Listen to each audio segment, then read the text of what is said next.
Joining us right now is Burt Flickinger. He's Strategic Resource Group Managing Director, along with Drew Matus, Chief Market Strategist at MetLife Investment Management. Good to see you. Thank you so much for joining us. We've got a big jobs number out this morning. Drew, first kick us off. How would you characterize things right now? What are your expectations going into this number? I think the economy is in really good shape. A lot of the indicators are actually looking pretty early cycle, like some of the manufacturing surveys. Consumer confidence is rising. The expectations on income are improving. No one's getting laid off, and we'll probably see some pretty healthy job gains today. So, everything's set up to kind of continue very strong growth into 2018. And Burt, obviously, we're talking about tariffs and trade every day, it seems right now. Does that change the narrative of what we've seen so far, in your view? Are you expecting things to slow down in the coming year? Yes, Maria, expecting things to slow down short term, intermediate to longer term, as the President and the European Union indicated. Fair, balanced trade's better for all countries, and that's how it'll evolve, I think, after Labor Day, and we'll see a pickup again. So that wouldn't be a negative then? No, that would be a big positive. So temporary slowdown and acceleration after we're back in balance. What about the wage numbers? You see those growing anytime soon? Wage numbers, both people working off the books and on the books, see wages growing, hours work growing, overtime growing. So big drop down in retail, big increase, energy, transportation, manufacturing, professional business services, healthcare as well. All right, so we are seeing a move in wages. Apple, the big story of markets, obviously, they're hitting $1 trillion in market value yesterday. Drew, what does that mean in terms of its impact? I'm actually going to defer to my fellow guest here on that one. Take it over, Burt. Okay, thanks to the star of Colby College, along with Sarah Gilman-Carney, the great national champion hockey captain. But with Apple, Maria, we think it's the first part of a triple crown. Apple $1 trillion valuation, followed by Amazon, followed by Microsoft, potentially Google. So when your friend Warren Buffett and Berkshire Hathaway owned PetroChina in 2007, that peaked at $1 trillion, that was transitory. That lasted a few weeks.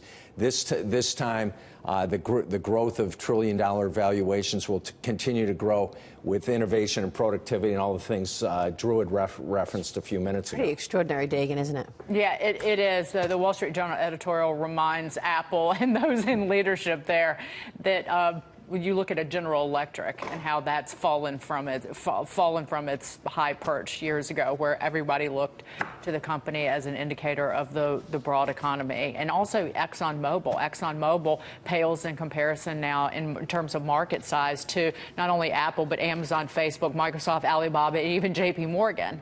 But again, I think it's a moment, and President Trump realizes this in terms of the strength of our economy, where we're expected today the unemployment rate to fall. We have wages. We know that wages and incomes are growing at the fastest pace in a decade. We found that out earlier this week. He celebrates the greatness of not just the country, but the people who work so hard and get up every morning to support one another and their families. And I think that's it's also indicative of where we are in terms of the economy right now, right? I mean, it's a great point that you bring up GE and then ExxonMobil. These were the pinnacles of strength at a time that the oil industry was the biggest and the most important, at a time when the industrial sector was so important. Today, technology is changing our world. It's changing everything. And here we have the first $1 trillion company within tech. So it's a sign of what's happening in the broader economy as well. Right. It absolutely is. And it shows that that this country is not kind of back on our heels in terms of innovating. But we want to. And what President Trump has done since he took office is he's tried to create a playing field that leads to greater innovation, that lets those 18-year-olds who are out there with an idea start a business. And I think that's why the rollback in regulations is so critically important, and the tax reform, where you got a tax cut for businesses that's permanent. You want to talk about being able to plan for the future, that lets businesses do that. Yeah. The July jobs report out in 2.5 hours. Economists are expecting it to show 190,000 jobs created in the month of July. The unemployment rate, 3.9%. What is going to be the most important issues that you're going to be looking at out of this report this morning? To be honest with you, I'd prefer to see a little less employment growth, because I think it would be a sign that we're finally running out of workers and you're going to see the wages begin to accelerate more rapidly. Barring that, I think you want to see healthy growth in the sectors that typically lead to more employment growth. So you typically see temporary hiring first, and then that leads into full-time hiring. And what we've also seen is the participation rate inched up last month, which kind of got lost in the noise.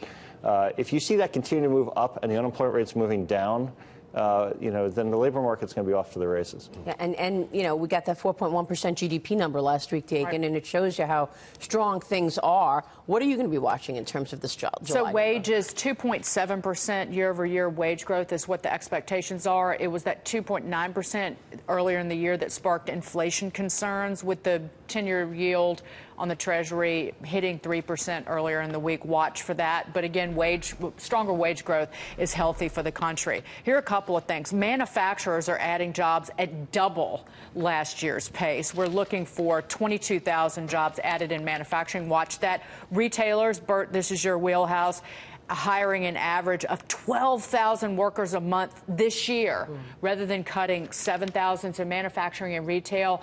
Another number to watch, in the first half of this year, we averaged 215,000 jobs. So if it comes in a little bit below that, you get that kind of pullback, Drew, that you're talking about in terms of the steam that we've seen in job growth this year. And Dagan, to your point, I was in Wilkes-Barre last week where the president spoke last night. That was evolving to an economic wasteland 10 years ago. Now tremendous momentum from there, Giddings, Texas, coast to coast in all sectors, as your reference. Yeah, there's a lot of momentum last night. Would you buy stocks here? You want to buy this market right now, Drew, or no?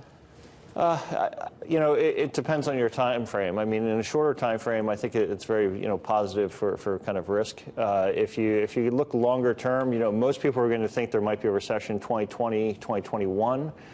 Maybe now if it's you take that out 2021. Yeah, it's being pushed out. It's actually this rolling 18-month window when you ask people, and they're like, "Oh, it's going to be 18 months from now," and you ask them 3 months later, and they're like, "It's 18 months from now." It's not happening. It's still not happening. It really depends on how much time you need to kind of position your portfolio. But if you're kind of thinking about the short term, it seems like a positive risk environment. But that's the broad market. Are there sectors that will outperform? Do you want to stay with tech here? Or are valuations becoming, excessive? Valuations everywhere are rich. Yeah, I don't think that there's an asset class out there where valuations aren't rich. All right, we'll leave it there. Energy, maybe. Energy in terms of buying it? Or buying it, and like Laszlo Barini and Dan Sullivan always counsel, buy selectively, and you'll still win regardless of the market conditions. And energy can be a good place to be. We'll leave it there. Great to see you, Burt. Thanks you so much, Burt Flickinger and Drew Matus. Always a pleasure. Thank you, Drew.